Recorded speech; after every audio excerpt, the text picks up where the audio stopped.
మీరు ప్రార్థన చేసినప్పుడు ఎలా చేస్తున్నారు? దేవుని సన్నిధిలో ప్రార్థన ఎలా చేయాలి? ఈరోజు బైబిల్ గ్రంథంలో ఉన్నటువంటి భక్తులు ఏ విధంగా ప్రార్థన చేశారో మనం కొందరిని మీకు మచ్చుకు జ్ఞాపకం చేయాలని నేను ఆశపడుతూ ఉన్నాను.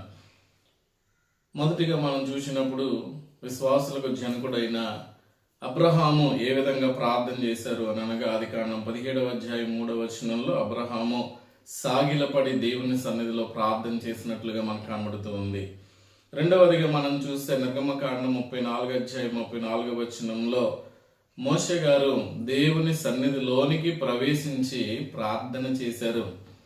అలాగే మూడవదిగా మనం చూసినప్పుడు మరి యెహోషువ ఎలాగను ప్రార్థన చేశారని అనగా ముఖమును నేల మీద మోపుకుని ఆయన దేవుని సన్నిధిలో ప్రార్థన చేశారు. యెహోషువ 7వ అధ్యాయం 6వ వచనం మనం చూడగలం. అదే రీతిగా మనం చూస్తే హన్న మరి సంతానం కొరకు ఆమె ఎలాగన ప్రార్థన చేసింది అనగా తన మనసులోనే తాను చెప్పుకుంటూ దేవునికి ప్రార్థన చేసింది. మొదటి సమూయేలు గ్రంథం 1వ అధ్యాయం 11వ వచనం. అలాగనే భక్తుడైనటువంటి దావీదు కూడా ఏ విధంగా ప్రార్థన చేశాడు అని మనం చూసినట్లయితే దావీదు గారు దేవుని సన్నిధిలో కూర్చోండి ప్రార్థన చేశారని వాక్యం తెలియజేస్తుంది. 2 సమూయేలు గ్రంథం 7వ అధ్యాయం 18వ వచనం. అలాగే భక్తుడైన జ్ఞాని అయిన సొలొమోను కూడా ఏ విధంగా దేవునికి ప్రార్థన చేసేవారు అని అంటే ఆయన నిలువబడి ఆకాశము తట్టి కన్నులెత్తి ప్రార్థన చేసేవారు. మొదటి రాజుల గ్రంథం 8వ అధ్యాయం 22వ వచనం. అలాగుననే తదుపరి మనం చూసినట్లయితే ఎలీషా భక్తుడైనటువంటి ఎలీషా గారు కూడా ఏ విధంగా ప్రార్థన చేసేవారు అని అంటే నీటిని దుప్పటితో కొట్టి ప్రార్థన చేసినట్లుగా వాక్యం సెలవిస్తుంది. 2 రాజుల గ్రంథం 2వ అధ్యాయం 14వ వచనంలో మనం చూడగలం.